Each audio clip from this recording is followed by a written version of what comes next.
In this video, we'll be talking about what is environmental education, coming right up.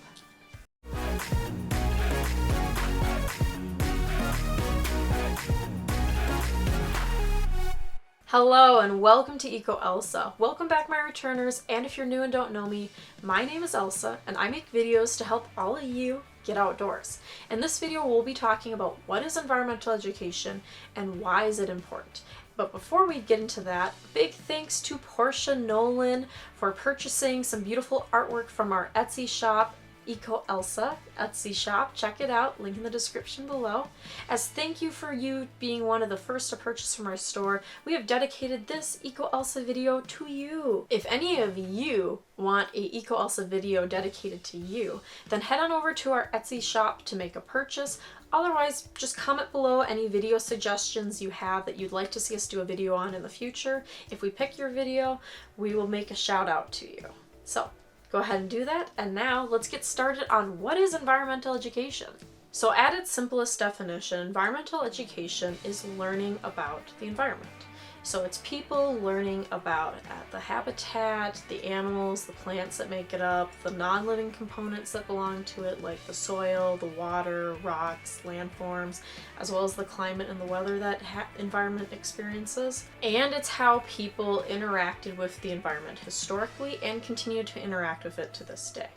That's it at its simplest definition, but there is a little bit more to it than that. Environmental education has also now evolved into talking about how people have created these different environmental issues and how we can further learn about them and problem solve to find solutions for them or to lessen their impact. In fact, the EPA defines environmental education as a process that allows individuals to explore environmental issues, engage in problem solving, and take actions to improve the environment. So based on that definition, some of you can imagine how environmental education can come off to some as, well, a radical liberal agenda of hippies fighting businesses. Take this, you evil corporations! Boom, boom, boom, boom, boom, boom! Hippie power! Peace, man. It's more complicated than that simple caricature though, and not to sound preachy, but humans and all living things need 4 things basically to survive: food, water, shelter, and air. So these things are important, and the decisions we make about the environment affects all of these things, as well as the quality of life we get to experience and future generations. So this is why I like the EPA's definition of environmental education, because it kind of breaks it down into its 3 modern components, where we're not just learning about the issue and the environment anymore. That's number 1. We're now taking it a step further of steps number 2 and 3, where we're problem solving, whether it's an individual or a group of people, and coming up with some kind of a solution. And then we're taking that solution and we're putting it to action. We're trying to see if the solution we think will work is going to work by applying it. So this could be things on an individual level, like removing invasive species, planting more native plants in your garden or habitat, recycling more, or it could be working with a group to help a business reduce the chemicals it uses, reduce the waste it produces, or even on a larger scale, working as a large group of people to either protest against the government or a business because we don't like the environmental practices that they're doing and how it's affecting the environment we all live in. And this isn't something like radically new. Humans have been doing these 3 things ever since we started to examine our interaction with the environment and how we were affecting the environment and all the different consequences because of these interactions. This can be things going all the way back to the late 1800s, when you had the sportsmen's groups, environmental groups working together to get the government to pass legislation for things like the Lacey Act or the Migratory Bird Act, or humans taking steps to help the environment after a man-made disaster like the Great Smog of London or present-day climate change. These are things that there's multiple upon multiple examples of humans doing these 3 things, and now it's included as part of environmental education. And that's why I love it as a subject and a topic to be teaching to people and doing outdoors, because you're not just teaching about the environment, you're also teaching about the some of these issues in the environment, some of the solutions, and people get to then problem solve and figure out what things they think will work and take the actions and take the steps themselves. It has something for everyone, whether it's small individual actions all the way up to large-scale coordinated group efforts to improve the environment. Whether it's doing restoration or protesting. There's something for everyone based on what interests you and what your comfort level is. And that's great because environmental education is for everyone. From the youngest to the oldest, there's always something new to be learned, as well as different steps that you can take to help improve the environment that you call home and keep it home for future humans.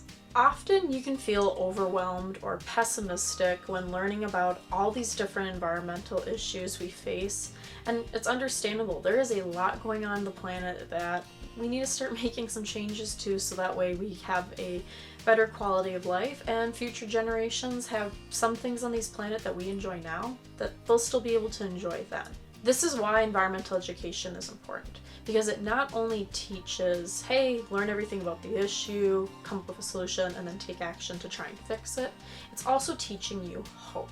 There's always one more thing that you can do to help the planet and your environment and whatever the issue may be. There's always one more thing that we can do to lessen the impact or try and fix it altogether.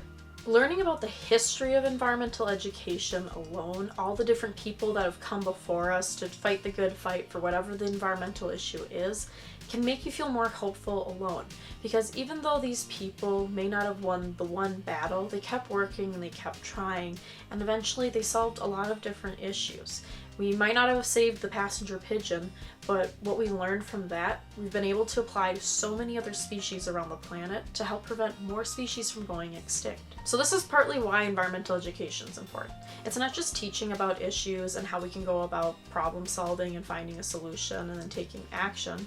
It's because they also are teaching us hope through this process. There's always one more thing that we can do. From the youngest to the oldest, there's always one more thing that we can learn, that we can do, actions that we can take to help our environment and the overall planet that we call home. As well as if you're looking for more information, more resources for environmental education and getting your kids outdoors, check out joining my newsletter email list. We only send 1 to 2 emails a month, one email being full of resources, the other one being full of news and programs and things that we're offering with EcoElsa, as well as this month where the focus is environmental education resources. The list also has tons and tons of other resources and places that you can find things so that you can literally teach about anything and everything about the outdoors in your classroom or at home, different activities and things for you to do. So I highly recommend checking that out. If you're looking for more opportunities to teach about environmental education or different environmental issues, check out a previous video I did about Outdoor Classroom Day, link below, otherwise link up above. And in this video, we talk about this great thing called Outdoor Classroom Day, which happens every May and November. And it's all around the world, different teachers and schools and classrooms signing up to get their kids outdoors learning. So check that out, link below. So once again, a big thank you to Portia Nolan for purchasing some of our beautiful EcoElsa art from the EcoElsa Etsy shop. If all of you guys want to check it out, link in the description below. We hope you enjoyed having this video dedicated to you to say thanks for purchasing some of our beautiful artwork. For any of you at home, if you would like a video dedicated to you, head on over to Etsy and purchase some of our artwork. Otherwise, in the comments below, leave a video suggestion, and if we do that video, we'll give you a shout out.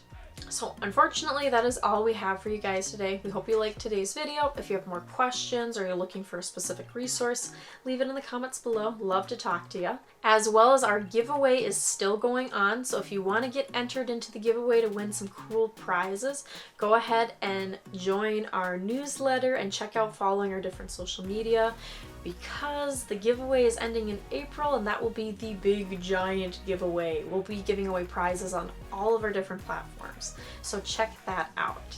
As well as if you're looking for more programs and things to get signed up for, to learn more about environmental education and different issues, check out our EcoElsa website. It's ecoelsa.com. Link in the description below, and there you can find tons of resources and programs and things that we're doing to help you guys get outdoors, learning outdoors. So as always, we hope you guys have a great rest of your week. You be safe, learn lots, have fun, and get outdoors. We'll see you out there.